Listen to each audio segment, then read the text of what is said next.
up against the Red Spikers because both teams play in the UAAP and NCAA respectively.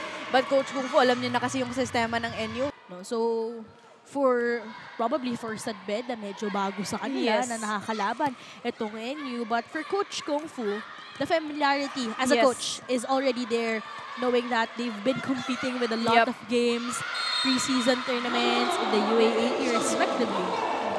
On there, an early activation, outsmarting that double block of the Lady Bulldogs, targeting that corner pocket.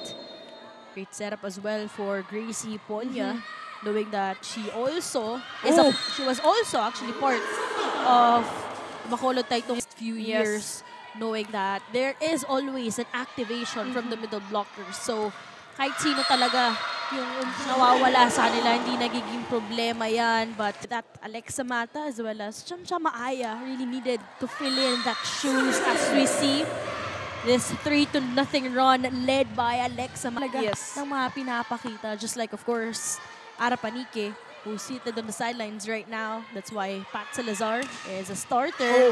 Look at that slam coming from Celine Marsh.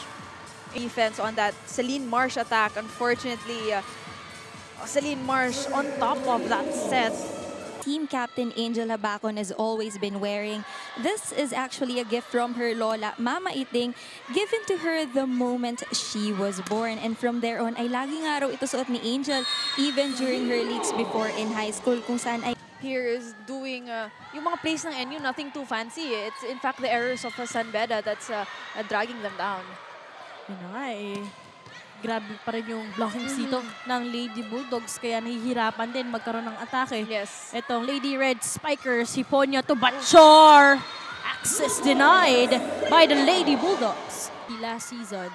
So heading dito sa ating NCAA Season 101. So for more pa lang itong si Janelle Bachar. But you can see the experience na ni Janelle Bachar. It's as if she's playing like one of the veterans. More Celine Marsh hammering that one through. Again, itong si Celine Marsh right now, she's trying to earn. It's relatively smaller compared to National U. So they really have to outsmart the defense here of the Lady Bulldogs, especially in terms of the net. So kailangan crucial dito yung role ng decision-making ng setter nila. That's exactly what Coach Kung Fu wants on that last timeout. And just talking terms no, itong si Coach Kung Fu. But right now, you're seeing a long rally right after the timeout though. Let's get back to that one later on. Hiponya goes to Bachar. Great save. Galing dito kay Salazar. Celine Marsh with the top speed. No go. Castillo with a drop. What a way to respond from that timeout. You're allowed to make those errors din naman. So itong si Joniega, pati si Espina na substitute para sa Sanbeda University as 17-6. Combination play. Vange Alinsog. So much power. Vange Alinsog with that single block. Nakikita natin, pag nagdidiko yung middle blockers ng NU, mahihirapan ka talagang basahin But right now, Angel Habacon, dati rookies lang sila dito. No, ini-interview natin sila for right after that pandemic. Medyo post-pandemic type yun. Pero maker, Lams Lamina. Great serve. Great read as well for Shai Hardio. Back-to-back points here for Alexa Mata. For the Lady Bulldogs. Though that set was too close to the net for Lamina, but still, nakuha niya pa rin 21-8. Vange Alinsog. It's para dito sa Sanbeda University. What a serve coming from Habacon. Salazar this time. Just dumping the ball over. Pero ganda rin na binigyan siya ulit ng pagkakataon. Itong si Lams Lamina na makabawi sa puntos na yon. One-head set. Unable to get the ball across the net. Galing dito kay De La Cruz. On Twitter, Threads, Facebook, Instagram. Just use the hashtags. Hashtag Shaky Super League and hashtag All to Play. So po namin. Side of the National U. Again, no, hindi lang tayo live sa Facebook and YouTube. Live din po tayo in all Shakey's branches. What a way dito sa Shakey Super League, but also a response para dito sa side ng San Beda University. Again, all to play, so different set of players sa ating set number 2 at pagdating pa po ng second technical timeout, pwede magkaroon ng substitution but lock na Shakey's branch in UST Espana. And it's really nice to see that volleyball games are really indeed being played in the restaurants. It's really a manifestation of the support for the... Yung iba, no? Busog na busog. Tapos, nag-e-enjoy pa. Nag-e-enjoy pa ng mga paluan, mga hampasan ng of the hands of the blockers on that Kat Molina attack.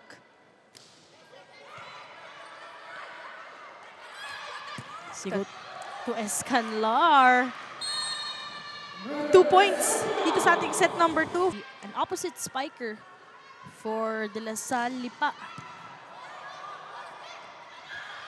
Oh, great set. Great attack. Nasa medical field din. And syempre nakaka-relate dyan si Mikey. Yes. USRN in the making. Of course, but for Bombita, it's also an added parang motivation for her to work hard. Itong double substitution usually, no, yung Abby po, no, tsaka kay Bombita. Grabe na yung duo na yan eh. Yes. That's something that we're missing here in the second set for Gville, kung saan sila nga ang kampiyon doon. But right now, NU just on top here by a single point. That point will be credited para dito kay Myrtle Escanlar. So far for the Lady Bulldogs here. And the Red Spikers, they're just really... Opposite spiker in her high school years in De La Salle Lipa. Great point from the... Kaya pag may mga ganung over-receive, they could be able to take advantage. Yes. And it's nice to have those kinds of setters, Daphne, no? Offensive mindset. Really a great advantage on their end. As Denday Lisan will be scoring from the left pin. That's what you want, no? Yes. Spikers who are not picky with those setups. Kumbaga, nagagawa nila ng paraan. But that one to play will work, courtesy of Gina Espina. Actually, for the Lady Bulldogs, hindi nila inabangan yun eh. Kasi we, in fact, didn't see those kinds. Man defense is working well. Wala na silang maging problema eh. Unfortunately, parang may isang hole pa rin sa kanilang depensa to which the NU is really taking advantage of. Of course, they couldn't afford NU to pull away here in the second set. But the best way to respond is from that. Utilize her height here. Her wiseness in terms of her attack points. Cross-court, doon ang depensa ng San Beda. Angel Habacon off the bench. Again, who else would you go to? Playmaker Lams Lamina to give some confidence on her spikers. Immediately activating. Closure time for the girls off the bench, and of course, si Lams Lamina na lang ipapasok niya para matulungan niya yung girls. Pero ito, Caballero, sharp angle. Nel Bachar, knowing na maganda yung umpisa niya rin nung opening set. Pero agad na parang nababasa naman itong NU. So, binalik din agad. So, right now, Angel has exhaustion for Denday Lisan or probably pressure as well. But regardless, we are deadlocked here at 20. Molina. Oh, what a way to secure that back-to-back buckets here. Defense sila nakapag-adjust na. So, let's see how the Lady Bulldogs would want to respond to that timeout. Right on cue. Yes. That's yung mga kailangan na TED Talks. No, naagad siyang na-adapt yung instruction. Welcome back, Myrtle Escanlar here in set number 2. Bantay sarado. Chamaaya. Ang atake ng San Beda. So, let's see. And on top here, not anymore. So we will be tied at 22. 22. Dalawang beses po lumamang dito ang San Beda University in set number 2. Angel Habacon, back row. Lamps to Den. Nope. Espinosa to De La Cruz. Great coverage. Angel will be setting it up, going back to Sophia. Lams. Nope. Then. And unfortunately, there was a net touch as well on the side. The fun keeps rolling. 50 years of fun. Family and pizza at Shakey's. What a way for Lams Lamina to start things off here. Knew that she really needs to be wiser offensively. Yes. Kaya naman, kumbaga, kakabalik lang sa pwesto, pinapahirapan talaga nila. This time, block point naman. The blocker there. She also has that elevation, which is an advantage as a middle blocker. Lams goes to Vanch. Combination play. Under the system of Coach Kung Fu Reyes started just last July. So really a lot to improve on, to absorb. But Angel Habacon with that wise move. Smart move for Angel Habacon to again use the hands of the blockers there. Well, alam na rin kasi ni Angel she's going. And now playing for the Lady Bulldogs. Let's see if Pat and her team can finally win it in this set. Daphne and Rhea. So malakas ang pulso ni Pat Salazar. Kasi imagine mo, well, softball player din. Siyempre, strength talaga niyan yung, bagay yung arms no? Pero right on cue, Pat Salazar here. No, I really love the stories na being reported to us by Mikey. True. Daphne, no? It's, of course, aside from... talking about, or just really highlighting yung variety of attacks for Myrtle Escanlar specifically. And right now, yun yung ginagawa dito ni Vancha Linsog, no? So hard to read whether she's gonna go for those cross courts or down the line. Pero ngayon, Sofia de la Cruz. Execute ng maayos ng NU. 4-point game, combination play. Ang ganda ngayon ng ball distribution para sa side ng San Beda University. That against the Lady Bulldogs. Grabing setup. Ang hirap basahin nun, Lams Lamina. Not expect din kasi for Lams Lamina to give that to Vanch Alinsog kasi in the previous rallies, Daphne, hindi puntos agad. Literal napatay ang bola pag nakay Vanch Alinsog. Pero gandang takbo. Dahil boy pa rin ang bola dito. Lams Lamina, combination play this time. Read well by that net defense. Vanch again from behind. Habacon off the blockers. And with that, in the program of National University, syempre yung iba sa kanila, find new homes. Particularly, Kat this time, playing as a setter. Angel Habacon. Right now, double substitution made here for Coach Reg Pono and the Bombita.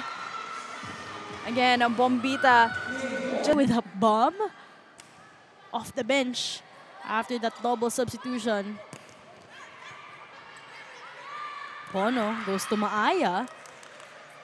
Nandun ulit itong si Byong. Janelle Bachar, meanwhile, rested for quite some time. 20-13. Kat goes to Janelle. to block Bachar on that opposite attack was Vanch Alinsog, who was at the right place and at the right. 8-point lead. Siya Maaya continues to serve for National U. De La Cruz. Pono goes to Bombita. Look how intentional that spike was. Quality minutes we're seeing for this double substitution. Talking about itong si Abby Pono and Kay Bombita. But Janelle Bachar with that cross-court kill.